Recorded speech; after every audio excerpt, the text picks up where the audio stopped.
Hello friends, स्वागत है इस वीडियो में class 10th UP board 2023 years previous years paper दिखाएंगे इंग्लिश का। ठीक है, तो इसके पहले हिंदी का वीडियो मैं अपलोड कर चुका हूँ। अगर आप देखे नहीं तो सबसे पहले उसको प्लीज़ देखिए हिंदी का। ठीक है, इस वीडियो में इंग्लिश का दिखाएंगे। ठीक है आपको। ठीक है, तो आइए इंग्लिश का पेपर देखते हैं। ठीक है, स्टार्टिंग में आपको 15 मिनट्स दिया रहता है क्वेश्चन पढ़ने के लिए, बिल्कुल इत्मीनान से पढ़ा जाता है। ठीक है, उसका क्वेश्चन के बारे में दिया रहता है फर्स्ट पेज पर। ठीक है, तो इसको अकॉर्डिंग आपको हल करना होता है। ठीक है, आइए क्वेश्चन देखते हैं कौन कौन से क्वेश्चन पूछे गए हैं। ठीक है,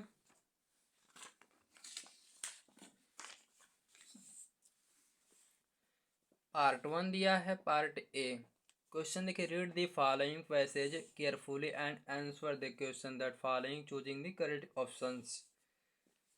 ठीक है, एक कोई पैसेज दिया गया है। इस पैसेज में ठीक है आपको बिल्कुल अच्छे से पढ़ना है और इसका आंसर इस क्वेश्चन को देना। ठीक है, ये क्वेश्चन जो दिया है इसका क्वेश्चन का आंसर इस पैराग्राफ में आपको अच्छा से पढ़ना पड़ेगा। उसके बाद से इस क्वेश्चन का आंसर आपको देना पड़ेगा। तो इस बार देखिए 2023 में 2023 से लागू हुआ है 20 क्वेश्चन बहुविकल्पी आएंगे, उसको OMR शीट में भरना होगा। ठीक है, आप अगर 2024 में आपको पेपर देना है तो आपको पिछले जो पेपर दे चुके हैं उनके लोग से पूछिए, यानी कि कैसे हुआ था। 20 बहुविकल्पी क्वेश्चन आए होंगे, मल्टी चॉइस क्वेश्चन, जिसको OMR सेट में फिलअप करना होता है। ठीक है, तो आइए इस पेपर को हम देखते हैं। ठीक है, हु वाज सुभाष चंद्र बोस। सुभाष चंद्र बोस कौन थे? इस चारों विकल्पों में से कौन जो करेक्ट होगा उसको आप टिक लगाना पड़ेगा। तो इस क्वेश्चन को पढ़ेंगे। Subhash Chandra Bose was a great leader of India. ठीक है, a great leader of India, option number C. ठीक है, आपसे बताया ना, इस क्वेश्चन का जितना है क्वेश्चन, इसका आंसर इस पैराग्राफ में है। तो इस पैराग्राफ को अच्छे से पढ़ेंगे, इसका आंसर इस क्वेश्चन का देते रहेंगे। ठीक है, उमर सीट में गिव द ब्लॉड, यानी कि 1 2 3 4 कितने रहेंगे? 20 क्वेश्चन बहुविकल्पी क्वेश्चन रहेंगे, आपको देना पड़ेगा। तो क्वेश्चन देख लीजिए इत्मीनान से। ठीक है, क्वेश्चन देखिए, बहुविकल्पी क्वेश्चन है, आपको इसको पढ़ करके अच्छे से इसका आंसर देना पड़ेगा। ठीक है, अगला क्वेश्चन है, read the passage given below and choose the correct option to answer the question of following. ठीक है, क्वेश्चन नंबर 9 से 10 तक इसका देखिए, इस 9 और 10 का क्वेश्चन का आंसर इस पैराग्राफ में है। ठीक है, इस पैराग्राफ को आप अच्छे से पढ़ेंगे, इस पैराग्राफ में इस क्वेश्चन का आंसर दिया रहेगा। आप इस क्वेश्चन को देख लीजिए। ठीक है, the freedom of the black people of his country watch, इस क्वेश्चन का आंसर इसमें है। ठीक है, the author felt the great hunger for. ठीक है, इस क्वेश्चन का आंसर इस चार विकल्प में कौन सही होगा? आपको इस क्वेश्चन को, इस पैराग्राफ को पढ़िए, इसका आंसर मिल जाएगा। ठीक है, अगला क्वेश्चन है 11 से 13 के बीच में। ठीक है, choose the correct option to answer the following. ठीक है, the postmaster was a खालिस्तान एवाइबल एमिएबल फेलो। इस चारों में से देखिए कौन सही है, आपको सटीक टिक लगाना है। ठीक है, OMR सीट में। ठीक है, उसको देखिए, इतना क्वेश्चन आपको पढ़िए। ठीक है, इसका आंसर आप दीजिए। ठीक है, इस पेपर के अकॉर्डिंग अपना प्रिपरेशन कीजिए। अगला क्वेश्चन है 15, where was the poet standing. ठीक है, इस क्वेश्चन का where was the poet standing. ठीक है, कभी कहाँ खड़ा था। ठीक है, इसका क्वेश्चन का आंसर इसमें बहुविकल्प में से जो आपको सटीक लगा वो सही टिक लगाना है। क्वेश्चन नंबर 16 से 20, choose the correct option to answer the following question. At the clinic the doctor gave टिक की। ठीक है, इस क्वेश्चन का आंसर ये इस चार विकल्प में जो सही होगा आपको टिक लगाना है। ठीक है, आपसे बता दिए 20 बहुविकल्पी क्वेश्चन आएगा सभी सब्जेक्टों में, हिंदी इंग्लिश मैथ। ठीक है, कला में। ठीक है, उन बहुविकल्पी क्वेश्चन को OMR सेट में फिलअप करना होता है। ठीक है, ये 2023 से लागू हुआ है। ठीक है, आपको भी 2024 में देना पड़ेगा। अगला क्वेश्चन है part B, reading. Read the following passage and answer the question the follow.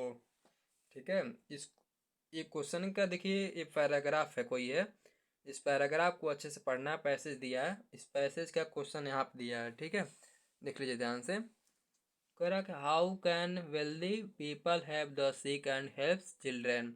इस क्वेश्चन का आंसर इस पैराग्राफ में है। ठीक है, तो इस पैराग्राफ को आप अच्छे से पढ़ेंगे और क्वेश्चन को भी पढ़ेंगे। जैसे क्वेश्चन को आप पढ़ेंगे इसका मीनिंग मिलती जाएंगी। जैसे आप पैसेज पढ़ेंगे वहाँ पर पेंसिल से टिक लगा लीजिए। ठीक है, तो उसके बाद से इस क्वेश्चन का आंसर आप गिवन कर सकते हैं। ठीक है, उसके बाद देखिए writing. Write a letter your friend from the place you're visiting during holiday और अथवा write an application to principal your college to allow a week's leave for absence you as you are ill. ठीक है, यानी कि आप या तो letter लिखिए या तो एप्लीकेशन लिखिए। आपको स्कूल में बताया होगा, ठीक है, टीचर बताए होंगे किस तरह से लेटर लिखना होता है, किस तरह से एप्लीकेशन लिखना होता है। ठीक है, आप क्लास 10th में आ गए। ठीक है, आपने प्रिपरेशन किए होंगे। ठीक है, write a report on Diwali celebration in your village or city in about 80 word लिखना है। ठीक है, यानी कि जैसे कि दिवाली के जैसे हम सेलिब्रेशन करते हैं गांव में या शहर में, उस पर 100 वर्ड से या यानी 80 वर्ड या 100 के बीच में लिखना होता है। टीचर गिनते नहीं है लोग। ठीक है, और यहाँ कम से कम आप 1 पेज लिखेंगे, 2 पेज लिखेंगे तो वो 100 वर्ड से हो जाता है। ठीक है, तो preparation lighting worship of goddess Lakshmi and Ganesh fire work and cracker silence at 11 PM roads and parks looks dirty in the morning. ठीक है, यानी आपको हिंट से ये हेडिंग है, इस हेडिंग अकॉर्डिंग आपको इस क्वेश्चन का आंसर देना रहता है। ठीक है, अब जैसे कि क्वेश्चन जैसे ऐसे में बहुत बच्चे हेडिंग वाइज लिखते हैं, हेडिंग वाइज लिखना ही चाहिए। ठीक है, उसके अकॉर्डिंग ये आपको हेडिंग नहीं दिया गया है, उस हेडिंग के बारे में लिखना है। ठीक है, या अथवा करके दिया है write an article or write an article on girls education. ठीक है, या तो आप आर्टिकल लिखिए गर्ल्स एजुकेशन पे, या तो ये दिवाली सेलिब्रेशन पर लिखिए। ठीक है, आप क्वेश्चन को अच्छे से पढ़ लीजिए, इसका भी हिंट दिया गया है। ठीक है, अगले आप पार्ट क्या है, ग्रामर। यहाँ से देखिए, इसके पहले इंग्लिश रीडिंग स्टार्ट पहले था, इसके बाद से ग्रामर पोर्शन स्टार्ट हो जाता है। ठीक है, तो ग्रामर पोर्शन में दिया है change the following sentence into the indirect speech, यानी इसको नरेशन करना है। आपको अच्छे से नरेशन पढ़ाया गया होगा, नरेशन का आपको रूल मालूम होगा, तो रूल के गार्डिंग आप सॉल्व करेंगे तो एक क्वेश्चन आपका गलती नहीं होगा। ठीक है, तो आइए इस क्वेश्चन को पढ़ते हैं। ठीक है, he said I shall do my best tomorrow, यानी कि देखिए आपको पढ़ाया गया होगा कि टीचर कहे होंगे सैड हो, says to, will say, shall say हो। ठीक है, तो यहाँ पर टुमारो दिया हो तो टुमारो किस में चेंज होता है, द नेक्स्ट डे में चेंज होता है। देखिए इसका वीडियो हम बनाए हैं। ठीक है, नरेशन का आप देखे नहीं हो तो अच्छे से देख सकते हैं। ठीक है, मैं आपका सारा दुविधा क्लियर कर दूंगा। ठीक है, उसमें दिया है बिल्कुल यहाँ बताता हूँ। ठीक है, he said I shall do my best tomorrow, तो टुमारो देखिए कब बदलता है, जब यहाँ पर रिपोर्टिंग वर्ब में हमारा वर्ब पास्ट फॉर्म में होता है, तब जाकर टुमारो द नेक्स्ट डे में चेंज होगा। अगर यस्टरडे रहता द प्रीवियस डे होगा। ठीक है, तो रूल के अकॉर्डिंग आप सॉल्व करेंगे तो निश्चित आपका गलती नहीं होगा। ठीक है, अगला क्वेश्चन है change the following into passive voice, यानी एक्टिव वॉइस से पैसिव वॉइस आप पढ़े होंगे। ठीक है, बहुत अच्छे से पढ़ाया जाता है क्लास में, नरेशन वॉइस टेंस। ठीक है, पंचुएशन, इसके अकॉर्डिंग आप क्वेश्चन आप सॉल्व कीजिए। ठीक है, देयर देखिए sorry 3 men are loading the cart. ठीक है, इसका पैसिव वॉइस करना है, तो पैसिव वॉइस में रूल क्या होता है आप रूल पढ़े होंगे, सब्जेक्ट को ऑब्जेक्ट को, ऑब्जेक्ट को सब्जेक्ट को। ठीक है, इसमें verb main passive voice main verb की थर्ड फॉर्म लगता है, उसके पहले बाई का प्रयोग ऐसे कुछ होता है। ठीक है, बाई का भी प्रयोग किया जाता है। ठीक है, लास्ट में सब्जेक्ट से पहले बाई का प्रयोग किया जाता है, यानी 3-4 रूल होते हैं, उसको आपको अच्छे से पढ़े होंगे, क्लास में पढ़ाया गया होगा। ठीक है, अगला क्वेश्चन है punctuate the following use and capital letters where even necessary. ठीक है, यानी आपको पंचुएशन करना होता है। He said what is your name, आपको देखिए पढ़ने से क्या लग रहा है, ये क्या यानी नरेशन आप पढ़े होंगे ना। He said first letter capital letter, यानी पंचुएशन में करना क्या होता है, जो आपको स्मॉल लेटर दिया रहेगा फर्स्ट लेटर उसको कैपिटल लेटर होगा, किसी कोई नाम आ गया वो कैपिटल लेटर होता है, कोई कथन कोई बोला जाता है उसको डबल इन्वर्टेड कॉमा डाला जाता है। ठीक है, तो यही सब पंचुएशन होता है। ठीक है, कहाँ कामा करना है, कहाँ क्वेश्चन मार्क करना है, फुल स्टॉप कहाँ करना है। ठीक है, यही सब पंचुएशन होता है। ठीक है, ट्रांसलेट द फॉलोइंग सेंटेंसेज, यानी कि हिंदी में दिया है, आपको इंग्लिश में ट्रांसलेट करना है। ठीक है, हमने 27 दिसंबर को अपनी दादी का 75वां जन्मदिन मनाया, इसको आपको इंग्लिश में ट्रांसलेट करना है। ठीक है, तो आपको टेंस पढ़ाया गया होगा। ठीक है, तो स्टेज के अकॉर्डिंग आप इस क्वेश्चन को आप आंसर दे सकते हैं इंग्लिश में। ठीक है, लिटरेचर देखिए यहाँ पर answer the following question in about 30 से 40 वर्ड इच। यानी कि देखिए, जो क्वेश्चन दिया गया है इसका आंसर आप 30 से 40 वर्ड में दे सकते हैं। ठीक है, 60 क्वेश्चन है, आपको क्लास में पढ़ाया गया होगा। ठीक है, why did the postman laugh heartily. ठीक है, इसका या तो ये क्वेश्चन का आंसर दीजिए या तो ये दीजिए। What are the main preparation of the bakers of Goa. ठीक है, इन दोनों क्वेश्चन में से किसी क्वेश्चन का आंसर दीजिए। ठीक है, 3 नंबर आपको मिल जाएगा। ठीक है, अगला क्वेश्चन है who was a Nelson Mandela. ठीक है, why did the fight with the white rulers of his country.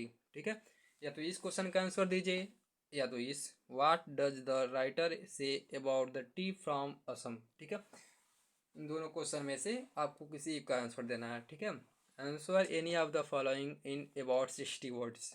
यानी लॉन्ग क्वेश्चन है, इसका 60 वर्ड में इसका आंसर देना है। ठीक है, एनी वन, इन दोनों में से ए और बी में से किसी एक को देना है। ठीक है, क्वेश्चन है what does the writer say about Coorg and its people. How did Gautam Buddha convince Kisa Gautam and that death is available.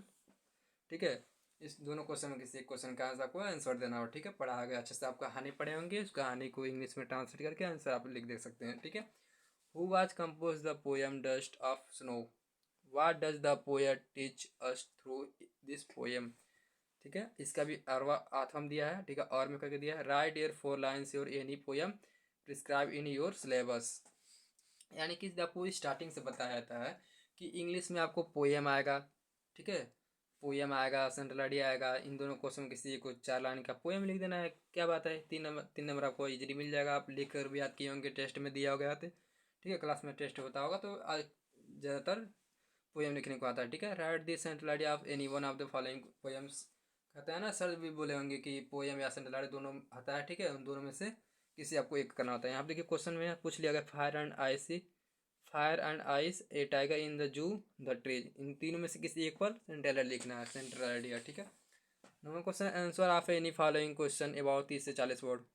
How was mister Pomfrey responsible for the poor condition of tikki any one. यानी कि ए और B में से किसी एक का 30 से 40 word के अंदर देना है। ठीक है, आंसर 10वां क्वेश्चन है answer of any of the following in 60 word. इस क्वेश्चन को, यानी 10वां क्वेश्चन में ए और बी 2 भाग है, इन दोनों में किसी एक का 60 वर्ड में आंसर लिखना है। ठीक है, तो ये इंग्लिश का पेपर था। ठीक है, तो वीडियो देखने के धन्यवाद। ठीक है।